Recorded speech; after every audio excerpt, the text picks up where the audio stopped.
But as I told a couple students, and I see some of you in the room here today, and also to others, this could be a life-changing experience for you to be here and have a chance to interact with Frédéric, because there is one guarantee, is that you're going to hear something that you've never heard before, and always you put an angle to things, which to me has been life-changing. So I'm extremely delighted to have you here with us today. On purpose, I put out there a couple different titles for your presentation, so to give you the freedom to cover whatever you want to cover. So we're going to hear about the crisis of competition law, industrial policy, innovation in the EU, topics that I'm told might be of relevance and importance to all of you. So I'll keep it really short. We'll do the same format as always, about half an hour for Frédéric, our speaker. Then I ask 1 or 2 questions, and then we have plenty of time for discussion. And on that, I'll give you the floor. As always, the first part of it is recorded, and then the Q&A is not. Thank you so much, and the floor is yours. Thank you very much for the invitation to come here. I'm very pleased. I'm going to talk about economics, competition, innovation, and industrial policy, and how those different elements mix or don't mix very well. I want to touch upon 6 themes. The first one is the changing landscape of the benefits of competitive markets. The second one is the changing nature of industrial policy. The third one is the revival since the beginning of the century in industrial policy in Europe. The fourth one, the lack of consensus of economists on the relationship between competition and innovation. The need for dynamic analysis of competition and innovation. And finally, does any of this really matter? Is the key to innovation a reform in venture capital market, which is something different, but I will come to that. So very rapidly, the changing landscape, there are a number of issues that have come up since the beginning of the century, so in the last 25 years, which have diminished, I would say, the faith that one can have in competitive markets to deliver economic benefits. The first, there are a number of issues that have come up. I will first say that there's been a backlash against the globalization movement. We went from a period of intense liberalization of trade to a period of retrenchment, I would say, or at least much more protectionist. And one of the reasons for that is the fact that the economists have sold the idea that trade liberalization would increase competition and deliver a lot of benefits, and that it was a win-win game, and that therefore everybody, developed and developing nations, had an interest in opening up their barriers to trade, which is fine if you assume, among other things, that labor markets are infinitely flexible, and that people can retool themselves, change their location, change their activity. So in the industries where there is too much competition, some firms are driven out of the market, it's very easy to find a job somewhere else. The short answer is that this is completely untrue. This is not how labor markets work. Labor markets are very limited in their scope, in their geographical scope. They're also very limited in the capacity of workers to acquire new skills. And the result is that when you open up trade barriers, you have winners and losers, and the losers are stuck. And because they are stuck, unlike what the theory predicted, because you didn't pay attention to labor markets, people are very upset. And they think that globalization is not a win-win game. It's a win-lose game, and they're against it. And this is what has been the main driver of the populist movement, both in the US and in Europe. Okay, so first idea is the fact that the competition does not always lead to favorable results. There are unanticipated costs, loss of economic independence, loss of resilience, etc. The second dimension has been brought by economists, really, who said when we look at the European performance, for example, we see that the productivity has not increased very much, and the innovation we know is lagging. But the benefit of competition was precisely supposed to be, at least at the macroeconomic level, an increase in productivity and an increase in innovation. They didn't show up, and that's what the economists told us.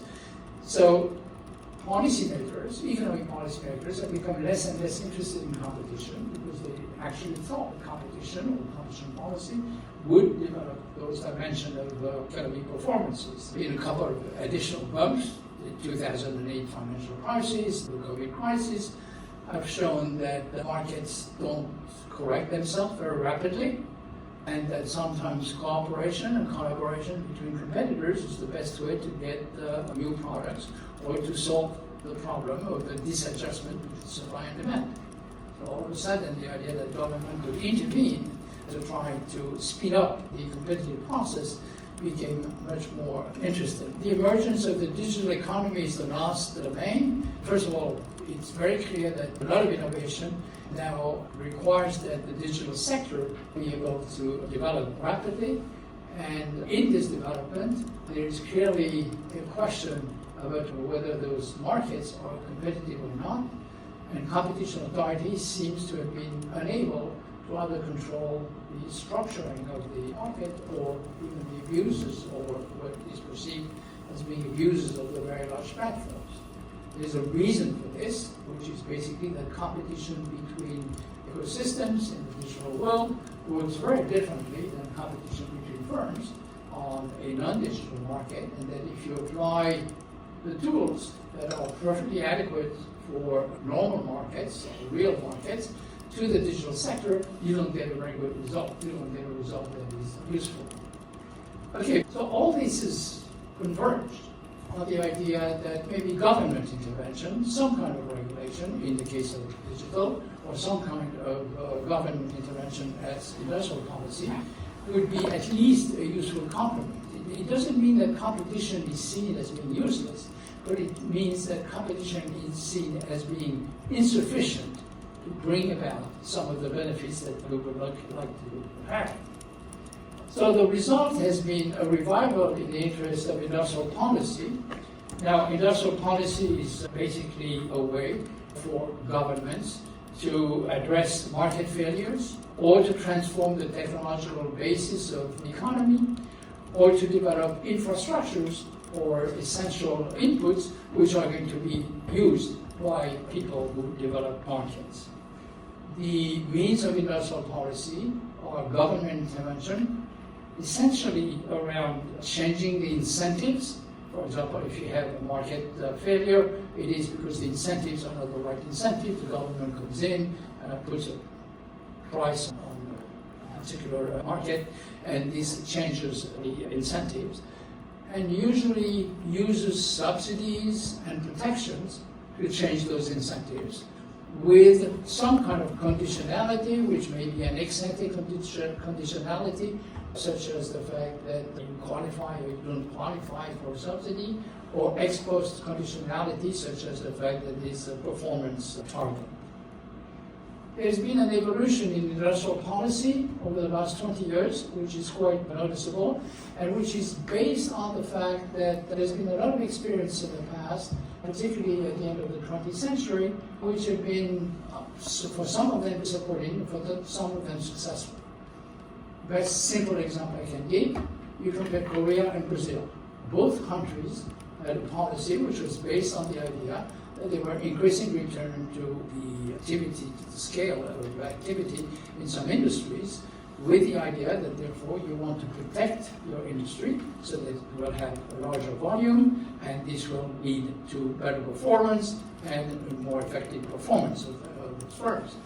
The difference between the two, however, is that this protection was combined with subsidies in Korea, which were based on the international performance, the export performance, of the firms which were subsidized, which kept for them the incentive to indeed improve their efficiency because they could export more, get more subsidies. In Brazil, you had exactly the same policy without that incentive. It was a failure in Brazil because the firms were protected, didn't have any particular interest in doing anything but enjoying the rent that they had, whereas it was a success in Korea. And if I synthesize really the evolution of industrial policy over the last 20 years, we went from an industrial policy that used to be top-down, targeting a particular firm or particular sector, and with a rather heavy reliance on subsidization and protection as being the instruments that are going to change the incentive and that are going to change the performances. To a system where we realize that this may be quite insufficient, and we have developed a model of industrial policy which is much more cooperative between the public sector and the private sector. So that's one point. Second, which tries to steer technological change without predetermining in which direction it should be changed, and I will come back to this, which is mission-oriented rather than project-oriented as the traditional industrial policy, and which focuses on increasing the productivity of the private sector by providing the public inputs that are necessary or useful for industrial policy development. The example there is the difference between saving jobs by paying people, giving people a subsidy to hire people. Okay, so that's one way to keep employment up. And another way is to develop education, to develop mobility, to develop all kinds of infrastructure that workers are going, or employees are going to use. I have an interesting comparison between the cost of the two approaches, and roughly it costs $190,000 per job for tax incentive to work, whereas it costs society only $34,000 per job. If rather than giving incentive subsidies, you create the conditions that are going to lead to a better functioning labor market. So we have a change in the style of industrial policy, which, by the way, competition authorities tend to ignore because they've stayed away from industrial policy. They've always considered that any government intervention is a bad idea, and therefore they have not developed their thinking about this. But the essential point is that the change in perspective is the idea first that industrial policy has to be joined with competition. Okay? Remember the Koreans and the Brazilians. Okay? Why was the Korean successful? Because they did have a competition dimension or incentive dimension. Second, to accept the idea that innovation and progress is based on a stochastic issue, and that there is going to be uncertainties both about where the externality lies and about where the effectiveness of policies really rest. Okay? So industrial policy is much more seen as a discovery process between the public sector and the private sector to try to find where the problems are and what are the possible solutions. And the model has led to quite a bit of literature on the idea that industrial policy to succeed must come from the embeddedness of the policy, where the state is, on the one hand, able to communicate, able to cooperate with the private sector, and B, on the other hand, is sufficiently distant from the business community to be able to make its own decision. In other words, there is a trade-off somewhere between two major risks. The first risk is that there would be no communication. It would be a top-down thing without realizing where the problems really are. And second, the fact that if you are too close to the private sector, then you might be influenced and you might be used or captured in some way. So the idea of embeddedness, and by the way, that's also a characteristic of the Korean government, which was always very close to the chaebols that it was trying to promote, but at the same time able to impose a discipline on the chaebol. So this is the model which has developed. And there is a very successful case of this type of industrial policy, which comes from the US, and which is the Advanced Research Project Agency, which was originally created by the Ministry of Defense, now the Ministry of War in the US, but at the time it was the Ministry of Defense, where you have programs to develop new technologies, and by the way, the internet, the GPS, the graphical user interface, all this comes from these large projects. So where the government identifies that there may be a technological development that could be useful, in this case both to the government and to the private sector, development of the internet came about because the Department of Defense wanted its computers to be able to communicate with each other. Okay, so it's a good example. Where there's going to be an independent project manager who is an engineer or professional who is going to be hired and is going to manage the project. Where there are going to be competing technological developments which are going to be retained. In other words, there is no predetermination of what the results should be. There are different ways for computers to communicate, which are explored, with interest from the business but limited involvement of the business at the beginning, and then after a few years, and there is a time limit on those programs, it's turned over to private sector to continue to develop this, and with very strict target performances. In other words, it's a system to find out who the laggards are and to eliminate them as the project develops. So it's a combination of competition and also industrial policy without predetermining a solution. And one of the questions has been whether Europe should have a system like this. So this is an example in Peru where there was the same principle of this new industrial policy. President Cafera, for example, has talked about the importance of focusing on the strategic sector, of having better instruments, a focus on collaborative and deliberative policymaking, which is what I was describing, and government failure to the design and guardrails and conditionalities, which is very much embedded, for example, in the DARPA model. And the European Parliament has proposed to, in fact, adopt this kind of model as a model of industrial policy. Now, the revival of industrial policy in Europe has come, that was the theory, so to speak, of industrial policy, but has had three phases. The first one is the Lisbon Agenda, in 2000. The goal, presumably, was to make the EU average GDP growth around 3%, missed the goal, it's clear.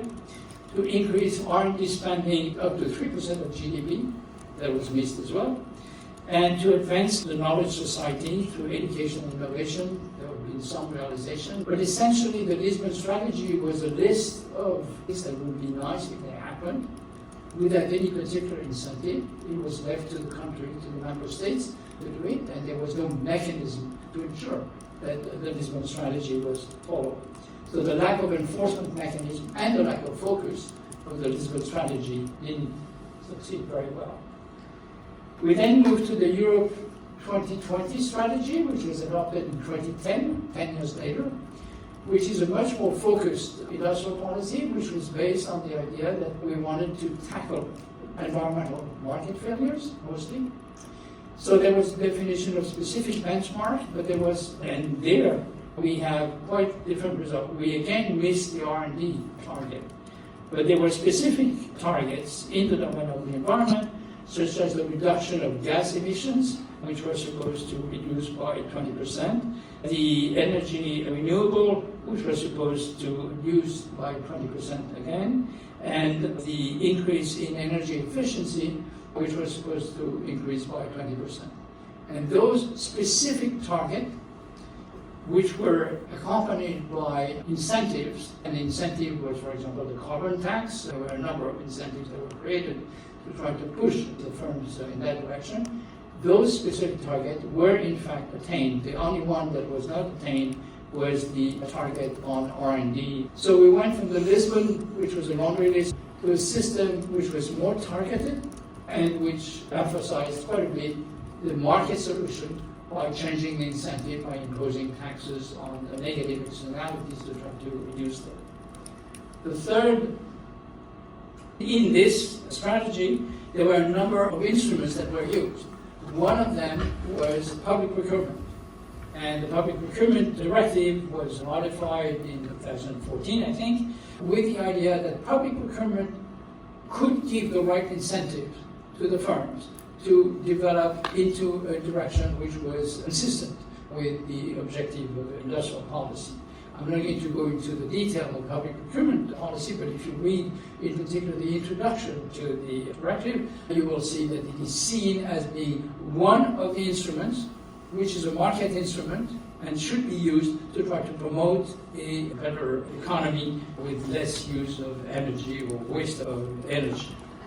The second dimension was the IPCEI, Important Project of Common European Interest, which was created, which basically was a break from the past. It was a revision of the idea of state aid. State aid had been considered to be absolutely disruptive and negative. With the creation of the IPCEI, there was a reform of the state aid regime, which allowed for state aid to be given for a large project that would not be financed by the market, even if they were for very large firms, that would cover the entirety of the innovation process, and I will come back to this, and promote broad alliances between firms from different countries in Europe, and with a mechanism designed to maintain competition, so competing beneficiaries, performance contingent funding, and clawback system in some of the IPCEI. So we see that there's an evolution there, first of all in the concept of state aid, and second in the use of the instrument. The third level, and the last level, is the new EU industrial strategy adopted in 2021. Now, it has two objects, the digital strategy and the environmental or the green transition. I'm not going to talk about the green transition, but I'm going to talk a bit about the digital transformation, building Europe leadership in strategic technology, ensuring industrial competitiveness through the digital adoption, the diffusion of the digital sector, and protection of technological sovereignty. So again, we have a change. It's not only a question of relying on the market, it's a question of setting targets on how many chips we import and what is our domestic production and how can we improve it. Okay?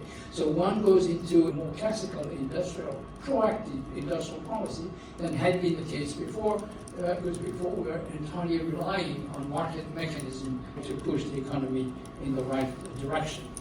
So the digital component tries to push the idea that we should invest in the digital economy, that we should repatriate some of the production of the essential components, and that we should create the infrastructure that would be necessary for the development of the sector. An example of this is the creation of a cloud infrastructure that wouldn't be a US infrastructure, which is the GAIA-X project, the deployment of the 5G across all of Europe, or the adoption of the AI Act, which is a monitoring of the quality, so to speak, of AI developments. Okay, so we see that the concept of industrial policy has evolved, and slowly but surely, there's been an adaptation in Europe of this, with a revival of the idea that industrial policy was a necessary complement to competition. Okay, my third point is what's the object of all those industrial policy? It is to try to promote innovation. Why? Because innovation has become the only source of growth, economic growth. So that leads, of course, to the question of what promotes innovation. Can government intervention promote innovation? Is competition good enough to promote innovation? What is the relationship between those elements? When one turns to the economist, one is thoroughly disappointed about the state of theory when it comes to the relationship between competition and innovation. And basically, economists don't understand, or economists have different views about what the relationship is.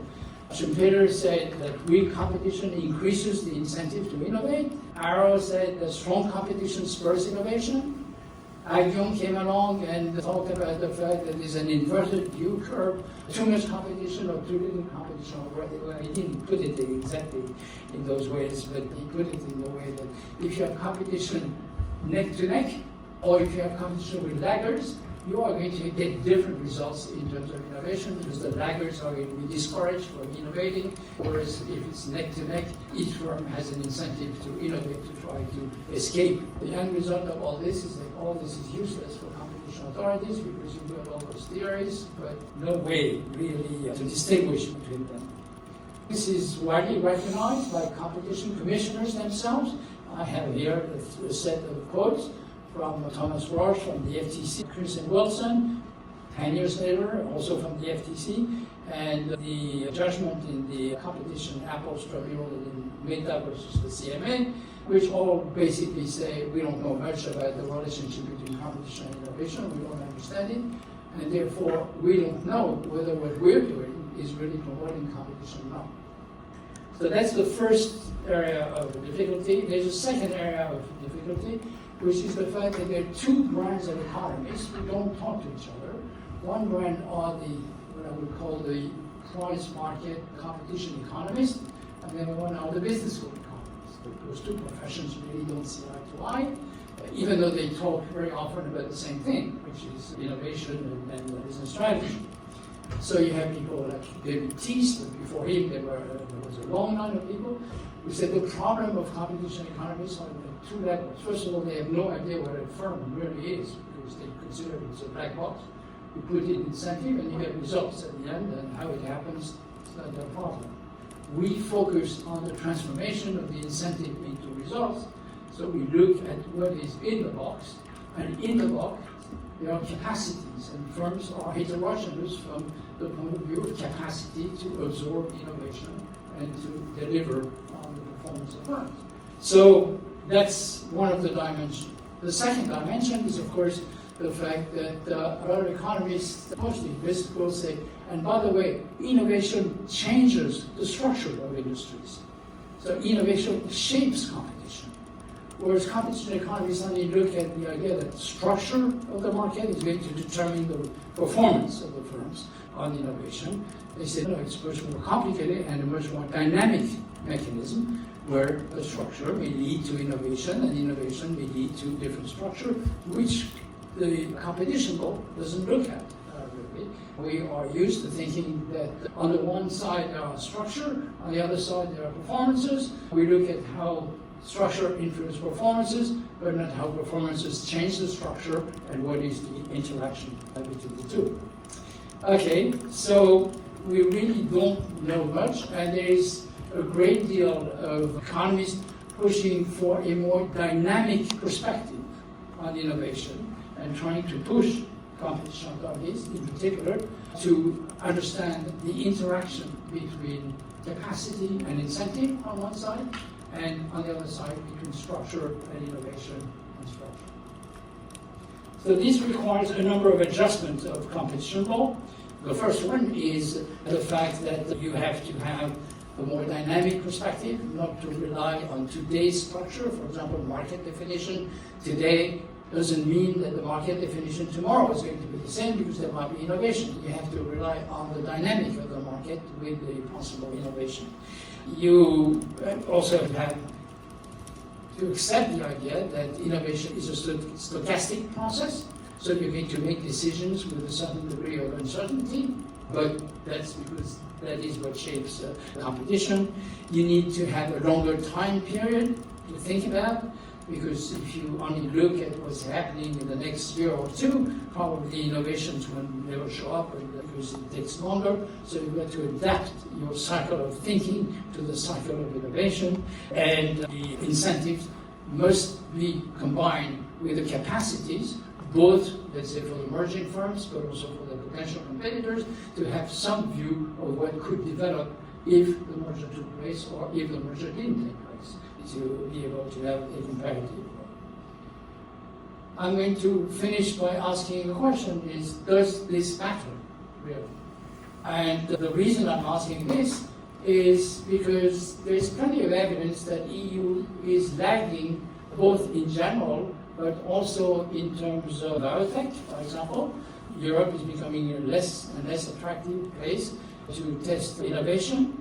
If I do the digital and green tech, I have the same kind of result. EU represents a very small share of the innovations. The question is why? And one of the questions which we may ask, is it because we have much less possibilities for startups to develop through venture capital? In other words, capital that is going to accept risk investments. When you look at the figures, it's very clear that there is a huge gap between what one can find. This is the venture capital in AI. The first one was the venture capital in biotech. And you have venture capital compared in the US and in Europe in general. So we have very weak venture capital markets. There are reasons for this. The first question is, why do we think that venture capital may be good for innovation? First of all, economic analysis tells us that this is the case, but also business analysis tells us that the venture capitalists don't invest the same way that banks or insurance companies would. They are much more looking at the reality of the business directly, intervening in the decision, and they are not passive as most of the capital capitalists who lend money to a firm. Why do we have a lack of venture capital? There are different explanations. One of them is that we have market fragmentation. The other one is that we don't have quite the same sources of possible capital, in particular the university endowments, which are a very important player in venture capital in the US. Third is the fact that we have very different regulation, and we have regulation that push the pension funds, the banks, to be very conservative when it comes to investing in risky businesses. For example, the difference is very sharp between the US, which in 1974 said that a prudent investor of a fund is somebody that has some share that are exposed to risk, because that's prudent in the sense that this protects the profitability firm or the expected profitability. In Europe, it gives us a very different reading of what is a prudent investment. It's only if each asset in which the fund is invested is safe. So that eliminates immediately the possibility of investing in venture capital in startups, because there's a high level of risk. It's the same thing for insurance companies, and it's the same thing for banks. So I will not go into detail, but when you look at the regulation and when you compare the regulation, that they push the owners of capital in Europe to invest safely and therefore to refuse the risk, and they are much more liberal in the US, allowing them to. The result is that startups have to leave after a while because they need 400 million to develop, and there is no place where they can find 400 million. First of all, because each financial market is limited to one country, and second, because we have all those resistance to investing in that. So it may be that besides the fact that we don't really understand very well innovation, it may be that we have, when it comes to policy, the same kind of discussion that exists in economic analysis. It's one thing to say what would be good incentive, what would be a good industrial policy, but you need the capacity to actually develop the innovations. And the capacity comes from the financial sector. And by not looking at the reform of the financial sector together with industrial policy, we may be missing something. This is essentially the Draghi report. I think that there have been attempts at the level of France, for example, or at the level of the UK, to try to develop funds that would invest in risky assets with the government guarantee. This is the VB example in France, but those are very limited. They are limited to one country. So the amount is going to be clearly too small to have a real impact. Okay, so the points I wanted to make was competition was not delivered when it comes to innovation. We don't fully understand competition and innovation, and maybe the problem with innovation runs out. Okay, I'm going to ask you a question building on your expertise, having a PhD in economics from Harvard University and being a judge at what would be the equivalent of the French Supreme Court. Based on what you discussed today, what would be a good research agenda in law and in economics for the people here in the room or the people watching us online? Okay, on the economic side, it is to try to bring together several strands of literature. Business school literature, the economic theory, or the economic department literature, because they both talk about the same thing. And until we get a real understanding of innovation processes and what drives them, and what is the relationship with competition, we are in the dark. So there is clearly an intellectual gap that we have to fulfill, and we have to fulfill this to try to enrich and to have a better grasp of why innovation is terribly important. The second reform is to teach law in the economic department. There is no economy without a legal framework. Okay? So there's absolutely no reason to separate the two. We need to understand how the legal mind works for economies, because they are going to have to operate, or the businesses are going to have to operate in the legal environment. I'm struck by the fact that there's been a lot of talk about the fact how those judges, they should run economics. Okay? The source of all problems is that they don't understand economics. You can reverse the question. You can, in reverse, say one of the sources of the failures of competition authorities to really get results is the fact that the decision gets overturned by not being sufficiently justified or by being justified by things which are not convincing. For example, by using correlation where you're supposed to look for causality, but that comes from a deficit of understanding of how the law works in the mind of the economists or in the mind of the competition authorities. So those would be the two most important reforms in my mind. Thanks a lot. Some of you might be reminded of the fact that in the US, economics used to be taught at law schools, right? And there were departments within law schools. So maybe a model we could explore. All right. Any questions from the floor? Thank you so much for your very insightful talk.